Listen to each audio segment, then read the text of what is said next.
Москве проходят Дни культуры Республики Татарстан. На этот раз ежегодные гастроли казанских актеров совпали со 110-летием Татарского академического театра имени Галиаскара Камала, одного из старейших национальных театров России. Сегодня в нем продолжают национальную традицию. В репертуаре пьесы известных драматургов республики. На московской сцене актеры вспомнили рубаи и отрывки из пьес Туфана Минуллина. Его работы «Четыре жениха для Диля Фрус», «Старик из деревни», «Альдермеш», «Душа моя», известна далеко за пределами Татарстана. Спектакли по традиции идут на татарском языке, но, как показывает опыт театралов, аншлагов от этого меньше не становится. Татары, они раскинуты по всему миру, особенно в России, в разных регионах. Куда бы мы ни приехали, мы всегда найдем татар.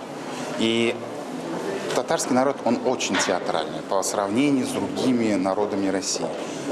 Вот это вот и, наверное, нас сплощает. То есть мы смотрим, можем смотреть на себя со стороны. И можем смеяться, можем поплакать.